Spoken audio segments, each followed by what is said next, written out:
Today's video is brought to you by our friends over at ExpressVPN, ladies and gentlemen. Ladies and gentlemen, as somebody whose router and IP address is shown to the world, ExpressVPN allows me to effectively use a series of fast, high-capacity servers all around the world with incredibly good speeds and incredibly good reliance. Ladies and gentlemen, with ExpressVPN, I can manage to hide my actual IP address from prying sources that could use it for nefarious reasons, whether that be DDoSing me off of a stream or just causing me nuisances. And it's actually a feature that can appeal to you too.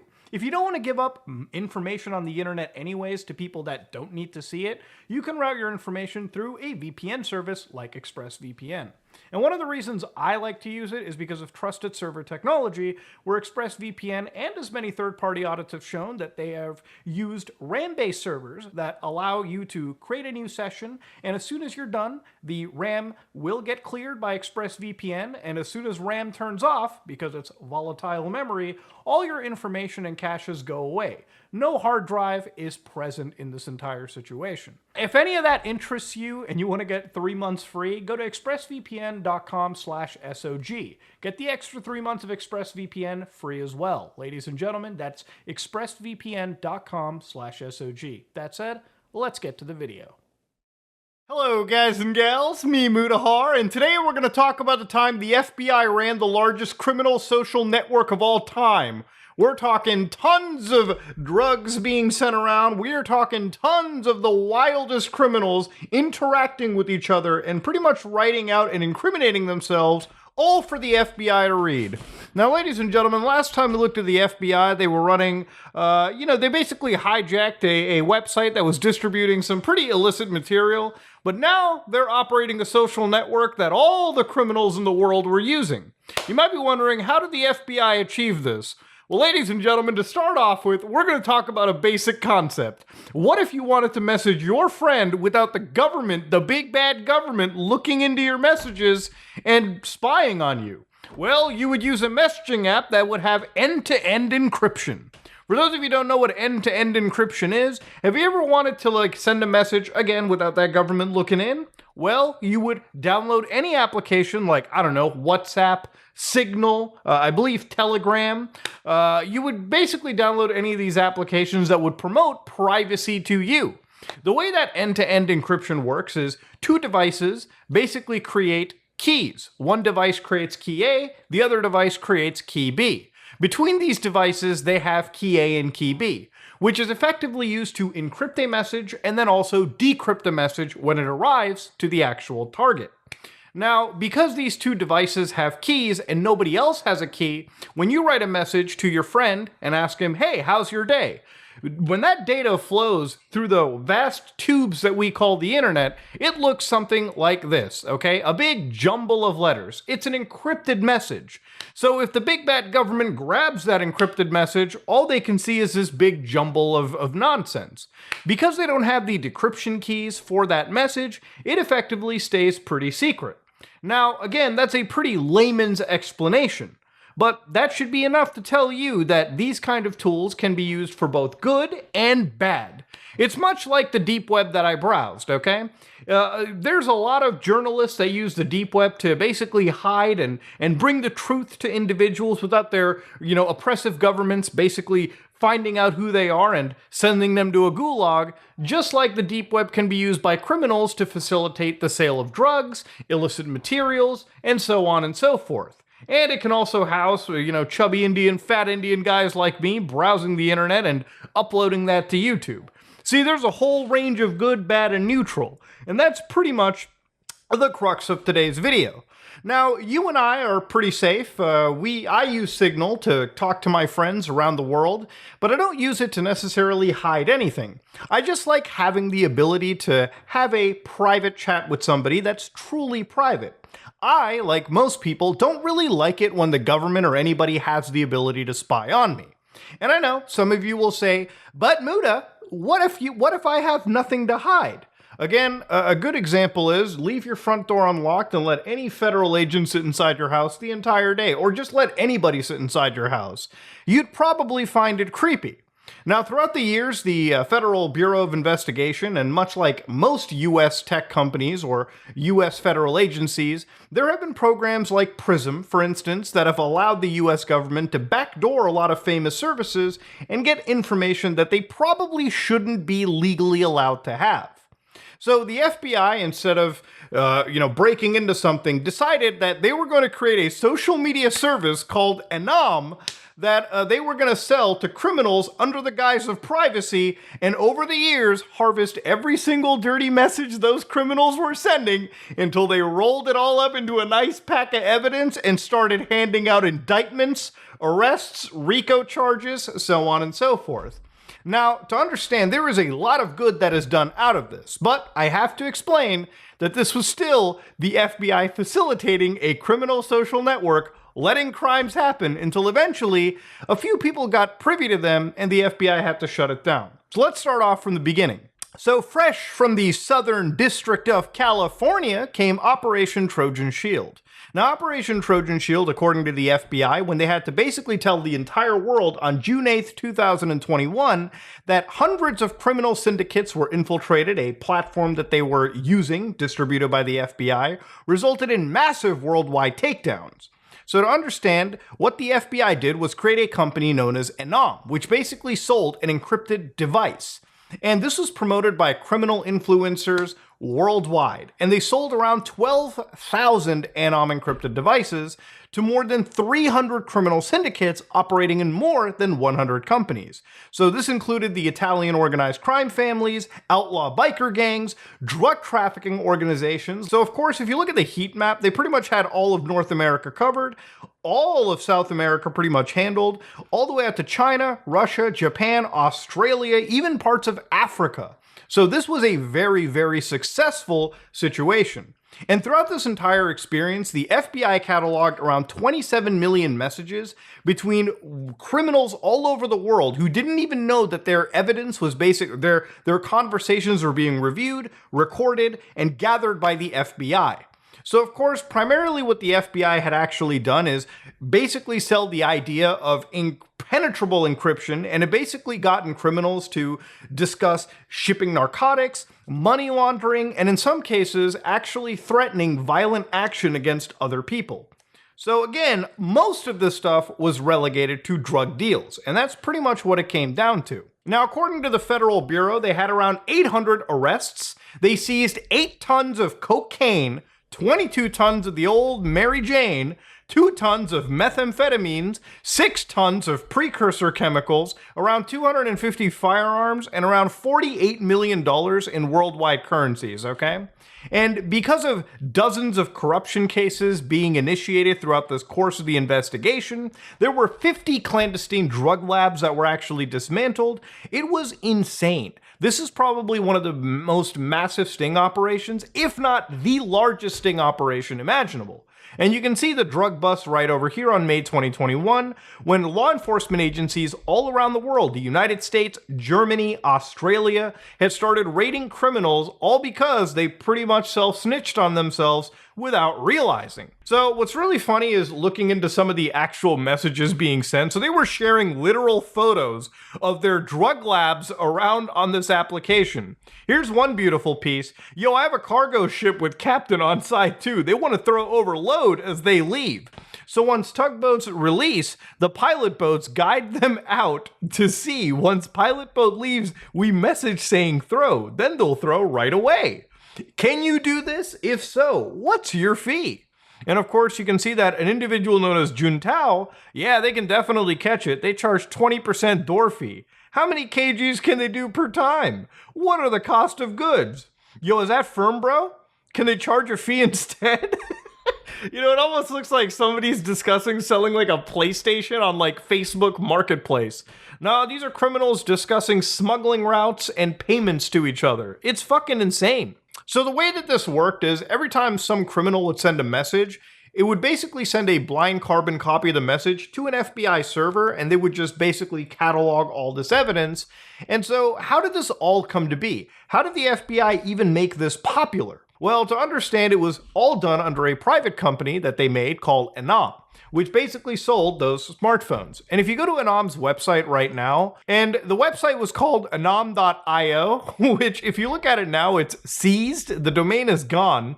And on the day of the actual indictments, they had said that the domain was seized. Law enforcement has been monitoring messages and attachments from the Enam platform. A number of investigations have been initiated and are ongoing.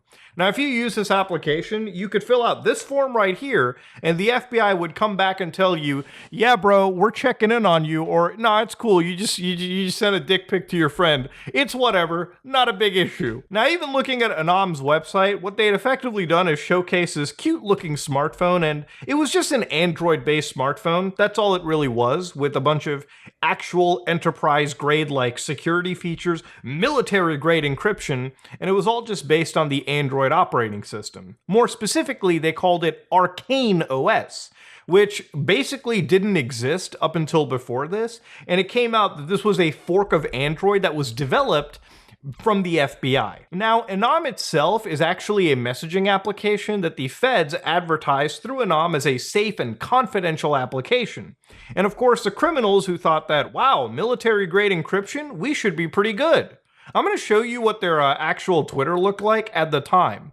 So this is an actual piece of their Twitter profile from Bleeping Computer. And Enam had said through @EnamSecure, which by the way is suspended now, wrote, "We are not federal agents." So anytime any company says this, they're federal agents. Users would say, only a cop would say that they're not feds. Enam said, it's not true, we're not federal agents, please buy our product. Straight up the FBI lying to you. And of course they said it has military-grade encryption. Again, criminals are not smart, ladies and gentlemen. The smart criminals don't get caught. The stupid ones get caught. And the stupid ones in this case fell for all the buzzwords the FBI threw at them. Security, no caches, military-grade encryption. So, a video from Hugh Jeffries a year ago, who actually showcased the Enam phone because they ended up getting their hands on one, showcased Arcane OS actually running on this.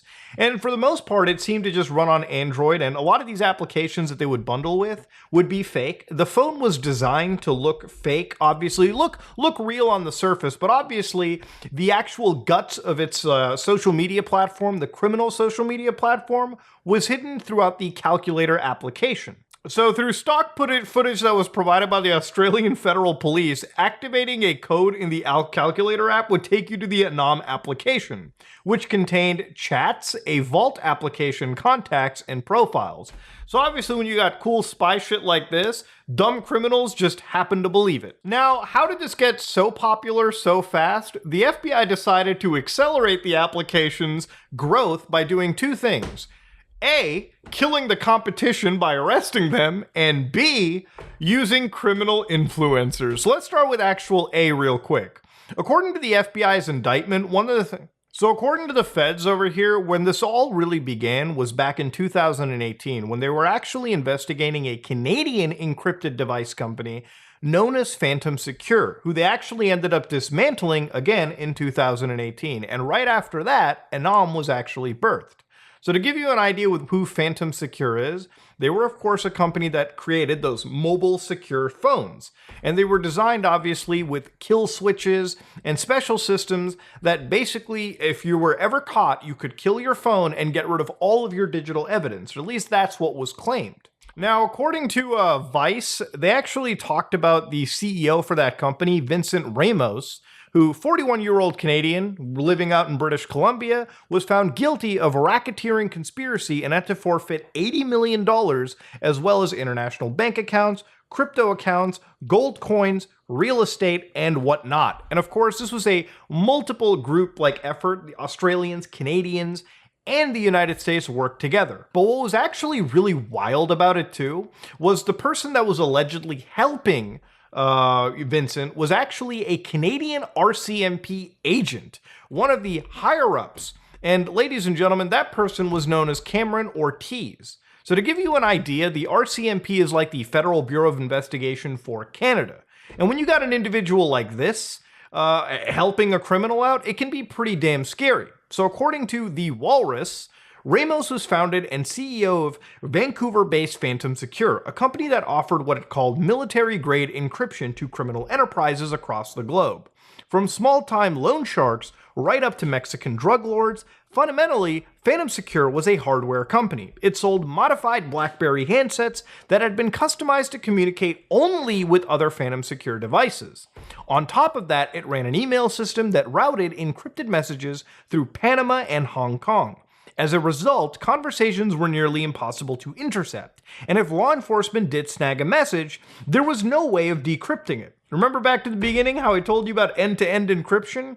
Yeah, these people were finding every single way to allow criminals to discuss their criminal activities without law enforcement really having any technical way to get in unless they decided to hack these people or end up finding a way to seize them in some way. So of course, what the FBI says is around 20,000 clients signed up for protection that ran upwards of $2,000 for a 6-month subscription. And it even came with a customer service line. Imagine criminals having to call the customer support line for their criminal application where they discuss actual criminal activities. It's goddamn surreal. It feels like a Black Mirror episode. But it gets even wilder. See, with the FBI taking down Phantom Secure, and also the Europeans taking down or actually hijacking other social media services that basically are used by criminals like EncroChat allegedly and Sky Global, what had effectively happened was Enam was the only market force that every criminal could effectively flock to. And that's pretty much how the FBI got Enam so popular in such a short time. But of course, that wasn't the only thing that they had up their sleeves. They ended up actually getting criminal influencers to basically sell Enam to other criminals out there. Now, according to an unsealed indictment for Operation Trojan Shield, they actually discussed a bunch of defendants who were citizens of Turkey, citizens of Australia, Sweden, Netherlands, who are basically administrators of the Enam network. They are also influencers as well. Some of these people were distributors to the end criminal users. So according to the FBI over here, they describe the enterprise as these defendants were leaders, members, and associates of a criminal organization, hereinafter the Enam Enterprise, whose members engaged in acts involving drug trafficking, money laundering, and obstruction of justice. Leaders, members, and associates of the Enam Enterprises operated throughout the world. And of course, the Enam Enterprise, including its leadership, members, and associates, constituted an enterprise as defined in Title 18, USC Section 1961. So they were actually throwing the RICO charges on these guys, because that's really what it was. They turned it into a RICO situation. So here they talked about the administrators who had physical control of the actual network could initiate new subscriptions, set up access for distributors, remove accounts, remotely delete and reset devices. Then they also had influencers who are well-known crime figures who wield significant power and influence over other criminal associates. Basically, basically the top like YouTubers for criminals, you know, the top guys and gals. So of course, these influencers had built a reputation for their knowledge and expertise in the hardened encrypted device field and used that power, knowledge, and expertise to promote, market, and encourage others to use specific hardened encrypted devices. So because these people knew their shit and they were trusted by other criminals for promoting private devices, they ended up promoting Enam, and that's how it got so popular. So a two-pronged approach. And of course, it was really, really popular, as evidenced by how much evidence the FBI, the Australian Federal Police, and well, any federal police who was in on it around the world ended up harboring. So since 2018 all the way up to 2021, everything seemed to be pretty gravy. The FBI basically operated a criminal social network, tons of criminals jumped onto it, and they were just discussing their criminal activities around. Now, if it's one thing you have to understand about the law is it takes a long time for these agencies to enforce it. But when they do, when that hammer drops, the federal police tends to have conviction ratings so high because they built up so much evidence over the years that you could hire the best legal team imaginable and you're basically fighting against a brick wall of justice. When the hammer drops, the hammer will drop and the feds will make an example out of you, as they did with the Enam situation. It wasn't until a few individuals were actually looking into the Anom phones that they started to notice a little bit of suspicious activities. For instance, one of the posts on one of the big hacker forums was, "Sorry for the delay, I can confirm the speculation going around. I accidentally bought an Anom phone, and yes, I was fortunate enough to sell it again and got most of my money back to a reporter at Vice.com. Some background info before I finally figured out exactly what I had in my possession. Being unable to unlock reset this phone, I started looking at my firewall logs to see what activity this phone was generating. So because they couldn't unlock or reset these devices, that was a little bit suspicious too. Why don't I have full control? Is there somebody trying to stop me from looking into the innards? That's something that obviously should be a red flag, but not to a dumbass criminal that has no fucking technical knowledge. Regular HTTPS requests to Arcane.1. Couldn't find anything useful on or about that site. Occasional HTTPS requests to time.grapheneos.org. This leads me to believe that ArcaneOS might be forked from Graphene. So the FBI didn't actually build this, they just forked it from another popular Android operating system out in the market. Obviously, to be expected. Intermittent HTTPS requests to Anom.1. So he couldn't find anything useful on that website. However, the word Anom led me to discover the joint FBI AFP operation that had hit the news a few days earlier. So at this point, anybody that had an Anom phone started to shit themselves because they realized that, oh my god, we were part of a fucking sting operation, Jesus Christ. So because ArcaneOS wasn't Googleable at all, like nobody could find out what this was, it led people to believe that this was actually a state-sponsored developed product by the FBI. And that's pretty much what it jumped down to. There was one influencer, one blog that actually popped up around this time, a couple of weeks before the FBI was forced to stop this, titled Anom Exposed, where there was an actual account that was talking about the Anom scandal. So this is obviously after the fact the FBI raided them, where they were basically talking about what law enforcement has done is another form of entrapment and a massive invasion of privacy. Not everyone using the Anom network was a criminal, just 95% tops. And I find it very hard to believe that they were all simply happy to sit back and let criminal offenses take place for as long as they did without intervening until news broke that their operation was potentially about to be compromised. Yeah, this same blog had an archive where they actually researched into the Anom application and found those same suspicious things we talked about earlier. That weird encrypted military-grade encryption, and of course, the IP addresses and the data packets being sent out were looking a little bit suspicious. Were they communicating with, like, federal agencies? Was this just a giant honeypot? That's where it came down to. From what I understand, the Anom Exposed blog had started to point out interesting IP addresses, and of course they started to look into authorities could completely infiltrate every user's device as well as their operations, and worst of all, authorities would have the ability to decrypt and intercept their messages, much like what happened with EncroChat. Anom states they own the infrastructure, but this couldn't be further from this truth. They lease their servers off other entities, meaning they do not have full control of their servers. Yeah, there were actually like security watchdogs, privacy watchdogs that were exposing the Federal Bureau of Investigation's most well-kept sting operation. And had it not been for these individuals, had it not been for a bunch of suspicious activities, a couple of weeks later, the FBI probably wouldn't have announced that Operation Trojan Shield was even a thing. If you look at it, literally a couple months down the road, if not weeks even, the FBI did announce in their own press release. And of course, the timing lended up pretty well with other agencies too. You've got the Swedish police talking about this. You've got, Australian police. You've got the US police. You've got every law enforcement agency discussing Anom because they were exposed, literally. Now, again, in a kind of unrelated note, remember the time we looked at the Freedom phone, and I basically used this video, used it in a video which I called "I Created the Mudaphone," which I effectively took a standard, Google Pixel, and I just installed my own custom version of Android onto it. Yeah, this device is the Freedom phone comes pre-installed with both Twitter, Tesla apps, out of respect for what Mr. Musk has done for free speech. When we can't even spell free speech properly, I think we need to go back to a school. But again, this device is promoted by a bunch of, figureheads in the news space. And of course, it's a $500 device that's a free speech and privacy focused phone. So again, one of the reasons why I also laughed at this was looking at this and comparing it kind of to the story of Anam. Anytime you have random companies pop up like this that are promoting privacy focused devices, all for $500 or whatever amount, it generally is very suspicious, okay?